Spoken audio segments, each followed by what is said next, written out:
Hey guys, what's up? Welcome back to the channel. My name is Abhishek, and as you can see, the RC today actually it's his birthday today, and he has turned 3. I can still remember the first day, 19th of June 2015, when we bought this bike, and it's 19th of June 2018 today.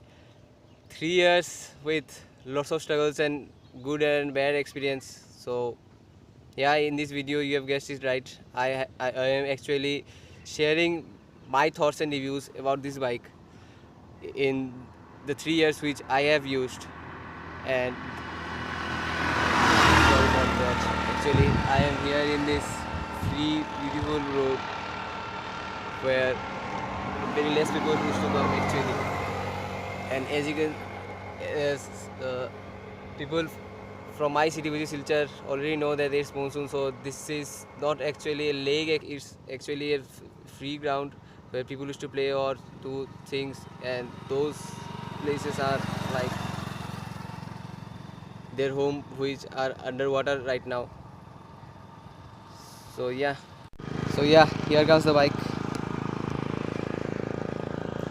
You can see muds and dust all over the bike, but don't judge a book by its cover. It still has the power which it had. And as you know, it's monsoon time, so these things happen with a track bike which are not built for cities. And that's my bag and helmet, by the way, and that's my KTM gloves which I use.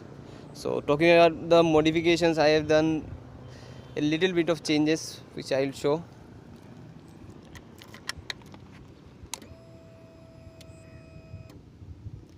And the changes are here. In the handlebar, I have installed actually the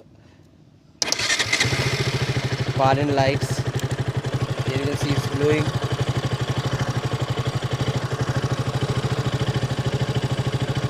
Then this, the indicator kill switch, and this. So if I stop, they will glow.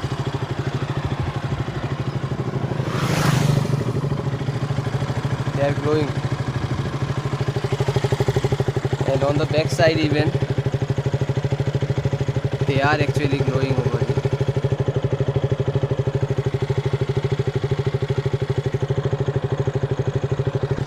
And the best part is this.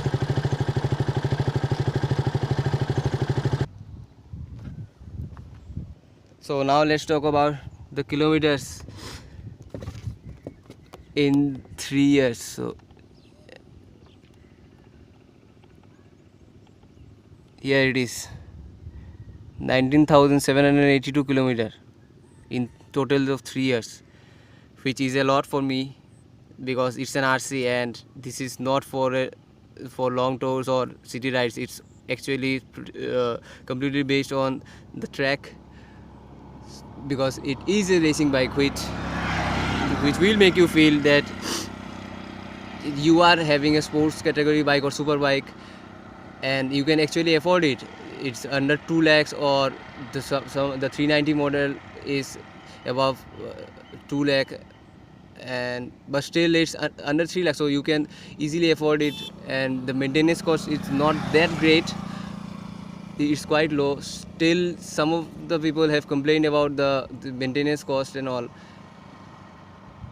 The tires, I have changed the original stock tires of this bike, then again I have changed it, and right now it's MRF revs on them, and I will be changing them again to some of the MRF category tires, though I have used Merceller on them already. But I think the revs was my best decision, as it was also with the stock tire. And talking about the problems I faced, well, this part, the engine part, had got actually some sorts of problem in the crank or crankshaft. I am not sure about it, but something was there. So for around 1 month the total bike was under maintenance due to scarcity of parts and all, and they have actually checked, and while checking they have found that th this part, this whole part has got some problem. So they have changed complete set of this chain and sprockets and all, chain sprocket, including the things inside this thing, where some sorts of bearing or something like that things stay. And other than that, everything was okay. I have no complaints about this bike. As I said, it's a mighty machine. I have installed this Ride-On mobile charger because whenever I will use the tank bag over here, so I need to charge my phone, or if we go for a long ride with friends, so they can also charge their phones. Talking about the pillion seat, it's actually a seat where someone can easily sit and hold, as this is what makes it different and reliable from the Yamaha YZF R15, as the R15 doesn't have this thing. So you can easily sit over here like that and then catch it with a hold, so that you don't fall from the seat, or else you can easily rely on the rider. Is that this switch is actually not a daylight switch, so you get two options. Off, the daylight light will be on, and here comes the main beam. So I personally feel that this thing was better, which you don't get in the new thing, as every time the daylight thing is not that good, as it harms your battery too. Though it's safe, but still I think having an option was better. Now comes the biggest question: am I happy with this bike? Well, actually I am, because I don't face that much of problem which some of my friends have complained about, or many people have complained about, as they are huge in size with a bit of short height as well as a bigger biceps and all, which actually create problem when you ride the bike on traffic, or if you want to go for a long ride. Then your arms get jammed, and if you are not tall, you cannot control the bike, you get stuck over there. So I will not recommend, if someone wants to buy this bike or the 390 version or anything like this sports category bike, if you are short and huge with a bigger arm or something like that, don't go for this bike. You will feel a lot of struggle by handling this bike, and especially on the traffic and on the long roads, because this bike is not at all for city. Duke 200 is the best for city. If you have bigger highways in like the Indian metro cities, then okay, you can go for the 390, because you need power over there, because as they have speed limit, and if you will not speed up, then the vehicle behind you will just hit you down, or will blow so much of horn, then you will decide to change your lane. So there you can go for the Duke 390, but I personally feel that Duke 200 or 390 or 250 is the best bike for India, as it feels light, it is easily to control, and it has got the power. Though it is small and naked, but still I think it has got the power, and you can modify it. And talking about the thing, this bike was the second bike in my city. The first one is actually brought the first bike was also my brother, but he has changed his number plate into a special number or something like that. So according to number plate, it is the first bike, but according to records, it is the second bike. But still you can see how well maintained this bike is, because I have not modified it that much.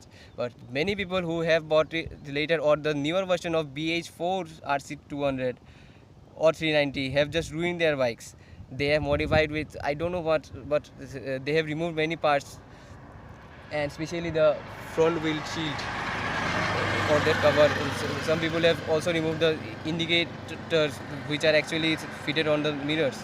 So it's a mess. Talking about the mileage and power of this bike, well, I have personally felt that 20-25 is the maximum limit for this bike, which is actually the new range or the new thing which you will get in the BH4 RC390 with that exhaust note and all. They have that type of mileage category, but why this bike provides this? Because it's a racing gene of BH3, how far I know. That's why it has a lot more torque and power, and I personally feel that it can easily defeat the newer versions of RC200 because they don't have that much of power. So you can easily beat them if you are a good rider. But I will definitely not recommend you to go over there in the free road or in a race track to race and test it. But I personally feel that yeah, it can easily win because of the power it has. And the earlier version of 390, oh my god, I just can't tell you or express my reviews on that, but I have used it a couple of times. The earlier version of 390 and the newer version of 390, there are a lot of differences. The earlier version of 390 feels a lot more aggressive to the newer version, though it does not have a slipper clutch, but you don't want a slipper clutch if you have that much of power. And yeah, you can easily shift the gears. Even I have used racing clutches. When I have used racing clutches in this bike with adjustable straps and all, but yeah, they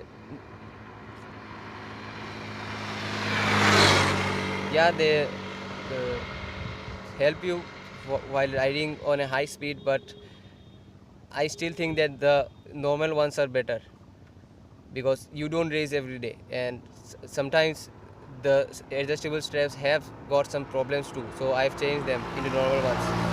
And these are the ones which are installed now are completely compatible with RS200 or Duke or RC, and sometimes with the new NS200 also. I'm not sure about the NS160, but yeah, all the clutch levers and brake levers of these bikes are same, and you can easily buy them. So talking about my reviews, I think this bike is one of the best bike I have ridden so far. I might not buy another hyper bike or super bike, but I still think that this one is a gem. So thank you. If you have enjoyed this video or review, so do like, subscribe and share this video and drop your comments. And sorry for the background noise and all, because as I have shown you guys earlier, and sorry if my English was not good and the style of review, because all I have tried is to take this video in one take still. So thank you for watching these videos, guys.